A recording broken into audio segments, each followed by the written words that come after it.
Hallelujah, price the lord. ದೇವರ ಪರಿಶುದ್ಧ ನಾಮಕ್ಕೆ ಸ್ತೋತ್ರವಾಗಲಿ. ಈ ರಾತ್ರಿ ವೇಳೆಯಲ್ಲಿ ಒಂದು ವಾಕ್ಯ ಭಾಗವನ್ನು ನೋಡೋಣ. ಅದಕ್ಕಿಂತ ಮುಂಚೆ ಚಿಕ್ಕ ಪ್ರಾರ್ಥನೆ ಮಾಡಿಕೊಂಡು ಕರ್ತನ ಕರಗಳಲ್ಲಿ ಈ ವಾಕ್ಯವನ್ನು ಒಪ್ಪಿಸಿಕೊಡೋಣ.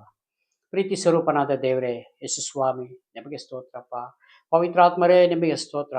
ಈ ವಾಕ್ಯದೊಂದಿಗೆ ನೀವು ಮಾತನಾಡ್ರಿ, ನಾವು ಕೇಳುತ್ತೇವೆ. ಕೇಳಿದ ಮಾತ್ರದಲ್ಲದೆ ಸ್ವಾಮಿ, ಅದ್ರ ಪ್ರಕಾರ ಜೀವಿಸಲಿಕ್ಕೆ ಕೃಪೆ ಕೊಡು, ಸಹಾಯ ಮಾಡು. ಪ್ರಾರ್ಥನೆ ಕೇಳಿದಕ್ಕಾಗಿ ಸ್ತೋತ್ರಪ್ಪ, ಯೇಸು ಸ್ವಾಮಿ ನಾಮದಲ್ಲಿ ತಂದೆ. ಒಂದು ವಾಕ್ಯ ಭಾಗವನ್ನು ನೋಡೋಣ.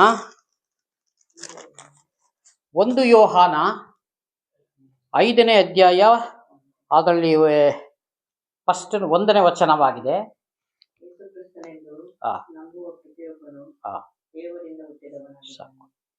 ಇಲ್ಲಿ ಯೇಸು ಕ್ರಿಸ್ತನೆಂದು ನಂಬುವ ಪ್ರತಿಯೊಬ್ಬನು ದೇವರಿಂದ ಹುಟ್ಟಿದವನಾಗಿದ್ದಾನೆ. ಹಾಲೆಲೂಯಾ.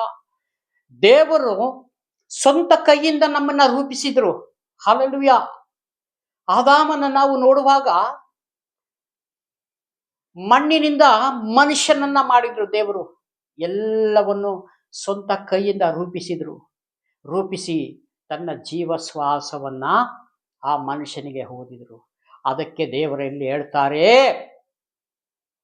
ಯೇಸು ಕ್ರಿಸ್ತನೆಂದು ನಂಬುವ ಪ್ರತಿಯೊಬ್ಬನು ದೇವರಿಂದ ಹುಟ್ಟಿದವನಾಗಿದ್ದಾನೆ. ಹಾಲೆಲೂಯಾ. ಈ ಲೋಕದಲ್ಲಿರುವ ಎಲ್ಲಾ ಜನರಿಗೂ ದೇವರು ತನ್ನ ಸ್ವಂತ ಕೈಯಿನಿಂದ ಮಾಡಿದ್ದಾರೆ. ಇದನ್ನ ನಾವು ತಿಳಿದುಕೊಂಡವರು ದೇವರ ಮಕ್ಕಳು. ಹಾಲೆಲೂಯಾ. ಯಾರು ಇನ್ನೂ ಈ ವಾಕ್ಯದಲ್ಲಿ ಬಂದಿಲ್ಲ, ಇನ್ನೂ ವಾಕ್ಯವನ್ನು ತಿಳಿದುಕೊಂಡಿಲ್ಲ, ಯೇಸು ಕ್ರಿಸ್ತನ ಸ್ವಂತ ರಕ್ಷಕನಾಗಿ ಯಾರು ಅಂಗೀಕಾರ ಮಾಡಿಲ್ಲ, ಅವರಿಗೆಲ್ಲ ಸುವಾರ್ತೆ ಮುಖಾಂತರ ತಿಳಿಸಿಕೊಡಬೇಕಾಗಿದೆ ಪ್ರಿಯನಾದ ಸಹೋದರ ಸಹೋದರಿ. ಯಾಕಂದ್ರೆ ಇಲ್ಲಿ ಹೀಗೆ ಬರೆಯಲ್ಪಟ್ಟಿದೆ, ಯೇಸು ಕ್ರಿಸ್ತನನ್ನು ನಂಬುವನು ದೇವರಿಂದ ಹುಟ್ಟಿದವನಾಗಿದ್ದಾನೆ. ಹಾಲೆಲೂಯಾ. ನಾವೆಲ್ಲ ತಂದೆಯ ಮಕ್ಕಳಾಗಿದ್ದೇವೆ. ಅದಕ್ಕಾಗಿ ನಾವು ಹೋಗಿ ನೋಡಿ, ಎಂಥ ಕೆಲಸ ಕಾರ್ಯಗಳು ಇದ್ದರೂ ಸಹ ಅದನ್ನ ಬದಿಲಿಟ್ಟು ನಾವು ಹೋಗಿ ದೇವರ ಆಲಯದಲ್ಲಿ ಕೂತ್ಕೊಂಡು ಆರಾಧನೆ ಮಾಡುತ್ತೇವಲ್ಲ. ಯಾರಿಗೋಸ್ಕರ? ನಮ್ಮ ತಂದೆಗೋಸ್ಕರ. ನಮ್ಮ ತಂದೆ ಈ ಭೂಮಿ ಮೇಲೆ ನಮ್ಮನ್ನ ಬಿಟ್ಟಿದಾರಲ್ಲ, ಅವರ ವಾಕ್ಯ ಸಂದೇಶವನ್ನ ನಮಗೆ ಸಾರಿದಾರಲ್ಲ. ಹಾಲೆಲೂಯಾ. ಅದಕ್ಕೆ ನಾವು ಅವ್ರಿಗೆ ಕೃತಜ್ಞತೆಯನ್ನು ಹೇಳುತ್ತೇವೆ. ಆಲಯದಲ್ಲಿ ಕೂತ್ಕೊಂಡು ಸೇವಕರ ಮುಖಾಂತರ ವಾಕ್ಯವನ್ನು ತೆಗೆದುಕೊಂಡು ಅಂತ್ಯ ಆಶೀರ್ವಾದ ತನಕ ಇದ್ದು ದೇವರ ಒಂದು ನಮಗೆ ಆಶೀರ್ವಾದವನ್ನ ತೆಗೆದುಕೊಂಡು ಹಿಂದಿರುಗಿ ಬರ್ತಾ ಇದ್ದೇವೆ. ಹಾಲೆಲೂಯಾ. ಭಾನುವಾರ ಬೆಳಗ್ಗೆ ಆಲಯಕ್ಕೆ ಹೋಗುವಾಗ ಬೇರೆ ಕೈಯಲ್ಲಿ ನಾವು ಹೋಗುತ್ತೇವೆ. ಹಿಂದಿರುಗಿ ಬರುವಾಗ ಕಣಜವನ್ನ ತುಂಬಿಕೊಂಡು ಬರುತ್ತೇವೆ. ಹಾಲೆಲೂಯಾ. ಅಳುತ್ತಾ ಬಿತ್ತುವನ್ನು ಆಡುತ್ತಾ ಕುಯ್ಯುವಂತ ಕೀರ್ತನೆ ನೋಡ್ತೀವಲ್ಲ, ಹಾಗೆ ನಾವು ಬೆಳಗ್ಗೆ ಎದ್ದು ಹೋಗುತ್ತೇವೆ. ಆಶೀರ್ವಾದ ಎಂಬ ನಿಧಿಗಳನ್ನ ನಾವು ತುಂಬಿಕೊಂಡು ಬರುವಂತರಾಗಿದ್ದೇವೆ. ಹಾಲೆಲೂಯಾ. ಭಾನುವಾರ ಎಷ್ಟು ಒಳ್ಳೆಯದು ನೋಡಿ.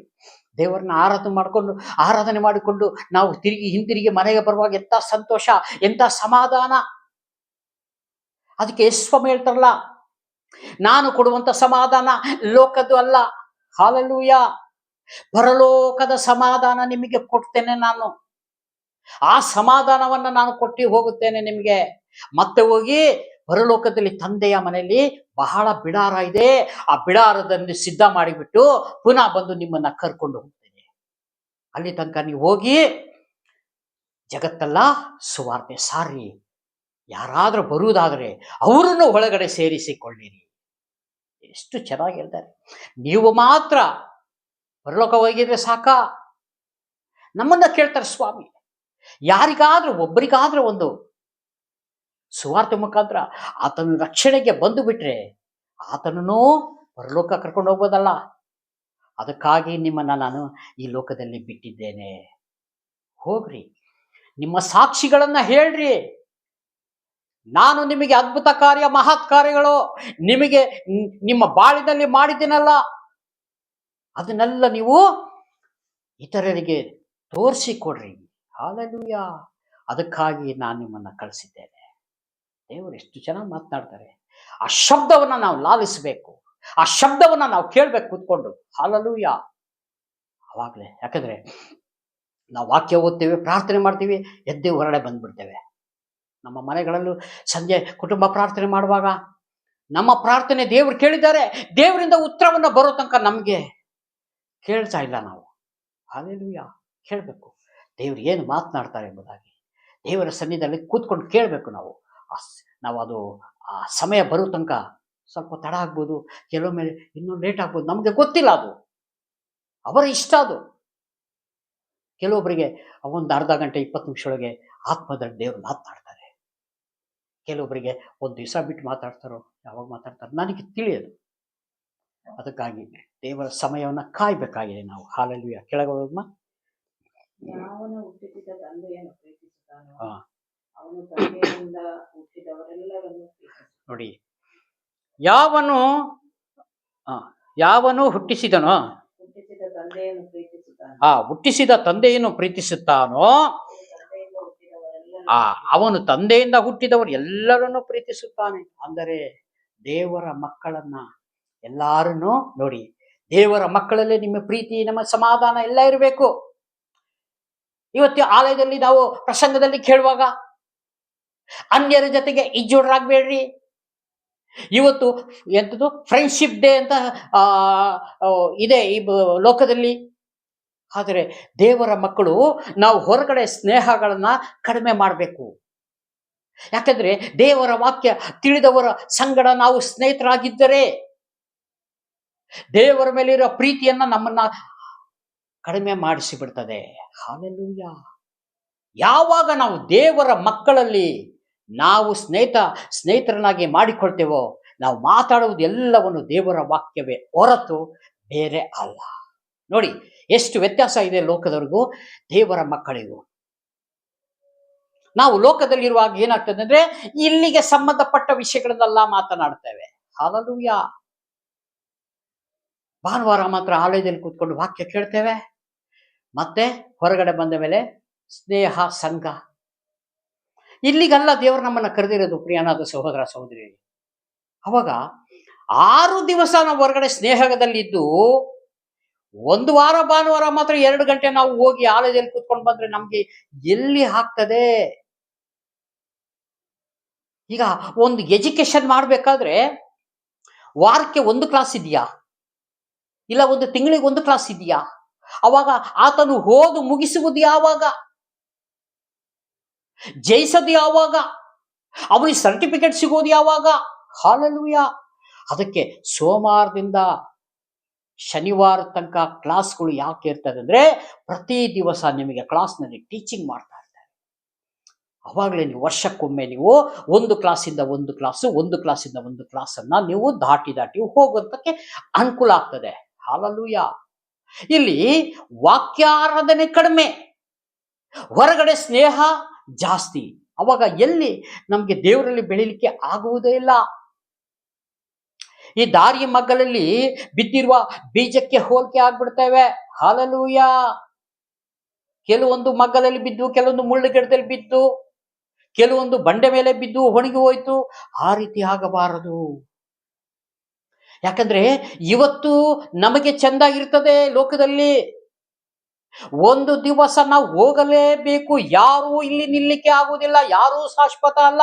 ಈ ಭೂಮಿನೇ ಶಾಶ್ವತ ಅಲ್ಲ. ಈ ಆಕಾಶ ಶಾಶ್ವತ ಅಲ್ಲ. ಸೂರ್ಯ ಚಂದ್ರ ನಕ್ಷತ್ರರೇ ಇರುವುದಿಲ್ಲ. ಹಲ್ಲೆಲೂಯಾ.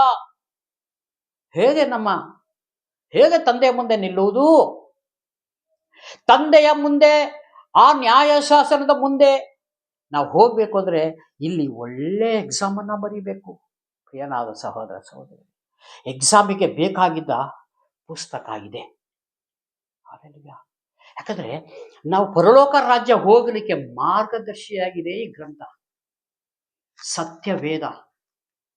ಇದನ್ನ ಯಾವಾಗ ನಮ್ಗೆ ಎಷ್ಟಾಗುತ್ತೋ ಅಷ್ಟು ವಾಕ್ಯನ ಸ್ವಲ್ಪ ಓದಿದ್ರು ಸಾಕು. ಆ ಓದಿ ನಾವು ಅದರಲ್ಲಿ ಪ್ರಾರ್ಥನೆ ಮಾಡಿಕೊಂಡ್ರೆ, ದೇವರೇ ಈ ವಾಕ್ಯ ನನಗೆ ಬರ್ದಿದೆಯೋ, ಯಾರಿಗೆ ಬರ್ದಿದೆ ಸ್ವಾಮಿ, ನನಗೆ ತಿಳಿಸಿಕೊಡು. ಪವಿತ್ರಾತ್ಮರೆಂದ್ರೆ ದೇವರ ಆತ್ಮನು ತಿಳಿಸಿಕೊಡುತ್ತಾರೆ.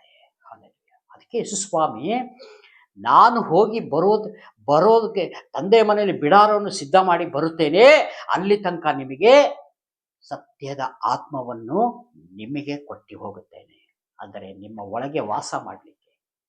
ಹಲ್ಲೆಲೂಯಾ. ಅದಕ್ಕೆ ಆ ದೇವರ ಆತ್ಮನನ್ನ ದುಃಖಿಸಬೇಡ್ರಿ ಅಂತ ಹೇಳ್ತಾರೆ. ಹಾಗೆ ನಾವು ಅವರನ್ನ ಗೌರವಿಸಬೇಕು ನಮ್ಮ ಒಳಗೆ. ಯಾಕಂದ್ರೆ ನಾವು ದಾರಿ ತಪ್ಪುವಾಗಲ್ಲ ನಮಗೆ ಎಚ್ಚರಿಕೆ ತೋರಿಸ್ತದೆ. ಒಂದು ಒಂದು ಮ್ಯಾಪ್, ಒಂದು ವೆಹಿಕಲ್ ಅಲ್ಲಿ ಪ್ರಯಾಣ ಮಾಡಬೇಕಾದ್ರೆ ಒಂದು ಮ್ಯಾಪ್ ಅಲ್ಲಿ ರೂಟ್ ಮ್ಯಾಪ್ ಇದ್ದಂಗೆ. ಆ ರೂಟ್ ಮ್ಯಾಪು ನಾವೆಲ್ಲರ ರಾಂಗ್ ಸೈಡ್ ಎಲ್ಲ ಎಡಗಡೆ ತಿರುಗಿಸಿದ್ರೆ ಅದು ರಾಂಗ್ ಅಂತ ಹೇಳ್ತದೆ. ನೀವು ತಪ್ಪಾದ ದಾರಿಯಲ್ಲಿ ಹೋಗುತ್ತಾ ಇದ್ದೀರಾ, ಪುನಃ 500 ಮೀಟರ್ ಹಿಂದೆ ಬಂದು ಮತ್ತೆ ಯು ಟರ್ನ್ ಹಾಕ್ರಿ, ಇಲ್ಲ ಮುಂದೆ ಹೋಗಿ ಯು ಟರ್ನ್ ಹಾಕೊಂಡು ವಾಪಸ್ ಬನ್ನಿ. ನೀವು ಹೋಗುವಂತ ಮಾರ್ಗ ಇದಲ್ಲ. ಹಾಲೆಲೂಯಾ. ನೀವು ಹೋಗುವಂತ ಮಾರ್ಗ ನಾನು ತೋರಿಸ್ತಾ ಇದ್ದೇನೆ, ನೀವು ಆ ರೀತಿ ಹೋಗ್ರಿ. ಇವತ್ತು ದೇವರ ಆತ್ಮನ ಹಾಗೆ, ದೇವರ ಆತ್ಮನ ಇಲ್ದಿರಿ ಇಲ್ಲ ಅಂತಂದ್ರೆ ಲೋಕದಲ್ಲಿ ಹೇಗೆ ಬೇಕಾದ್ರೆ ಜೀವಿಸ್ಬೋದು. ಆದ್ರೆ ನಮಗೆ ನಿಮಗೆಲ್ಲ ದೇವರ ಆತ್ಮನ ಒಳಗೆ ಇದ್ದಾರೆ. ಅವ್ರು ಹೇಳಿದ ರೀತಿನೇ ನಡಿಬೇಕು. ನಾವು ಅದನ್ನ ಅವರಿಗೆ ನಾವು ಯಾವ ರೀತಿಯಾಗೂ ನಾವು ತೆಗಿಯಕ್ಕೆ ಆಗೋದಿಲ್ಲ. ದೇವರ ಆತ್ಮನು ಹೋಗಿಬಿಟ್ರೆ ಮತ್ತೆ ನಾವು ಏನ್ ಮಾಡೋದು? ಹಾಲೆಲೂಯಾ. ಹಾಗೆ ಯಾರಿಗೂ ಆಗಬಾರದು. ನಾವು ಹೆಚ್ಚಾಗಿ ಪ್ರಾರ್ಥನೆ ಮಾಡಬೇಕು, ವಾಕ್ಯದಲ್ಲಿ ಪ್ರಾರ್ಥನೆಯಲ್ಲಿ ಬಲಗೊಳ್ಳಬೇಕು. ಯೇಸುವೇ ನಮಗೆ ಸಹಾಯ ಮಾಡಪ್ಪ, ಪವಿತ್ರಾತ್ಮರೇ ನಮ್ಮ ಒಳಗೆ ನೀವಿರೋದಕ್ಕಾಗಿ ಸ್ತೋತ್ರಪ್ಪ, ನಮಗೆಲ್ಲಾ ವಿಷಯಗಳನ್ನು ನೀನು ನಡೆಸಿಕೊಂಡು ಹೋಗು ಸ್ವಾಮಿ ಅಂತ ಹೇಳಿ ನಾವು ಪ್ರಾರ್ಥನೆ ಮುಖಾಂತರ ಅವರನ್ನ ಒಳಗಡೆ ಸ್ವೀಕಾರ ಮಾಡಿಕೊಳ್ಳಬೇಕು.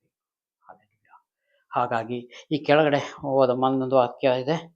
ನಾವು ದೇವರ ಮಕ್ಕಳನ್ನು ಪ್ರೀತಿಸುತ್ತೇವೆಂಬುದನ್ನು ದೇವರನ್ನು ಪ್ರೀತಿಸಿ ಆತನ ಆಜ್ಞೆಗಳನ್ನು ಅನುಸರಿಸುವುದರಿಂದಲೇ ತಿಳಿದುಕೊಳ್ಳುತ್ತೇವೆ.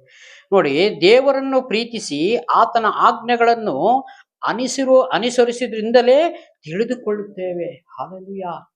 ದೇವರನ್ನು ಪ್ರೀತಿಸಿ ಅವರ ಆಜ್ಞೆಗಳನ್ನು ಕೈಗೊಂಡು ನಾವು ನಡಿತೀವಲ್ಲ, ನಿಜವಾಗ್ಲೂ ನಾವು ಆ ವಾಕ್ಯದಲ್ಲಿ ರೈಟಿಂಗ್ ಮಾಡಬೇಕು.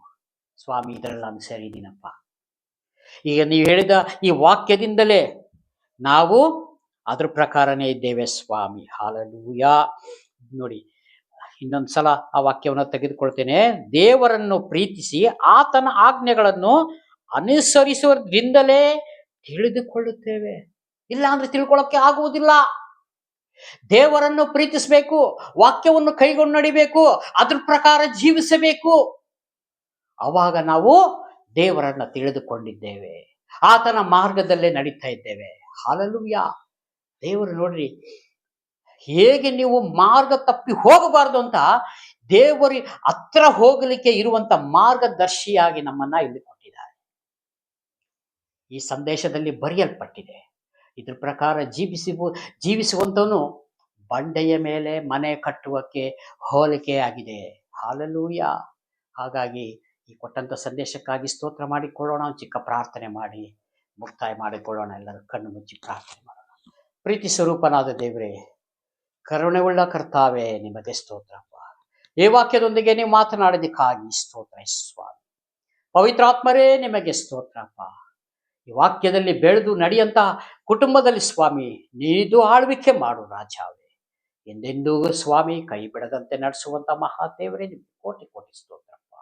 ಈ ವಿಡಿಯೋ ಮುಖಾಂತರ ನೋಡುವಂತ ಪ್ರತಿಯೊಂದು ಕುಟುಂಬಗಳಿಗೂ ಸಹಾಯ ಮಾಡು. ಪ್ರಾರ್ಥನೆ ಕೇಳಿದಕ್ಕಾಗಿ ನಮಗೆ ಸ್ತೋತ್ರ.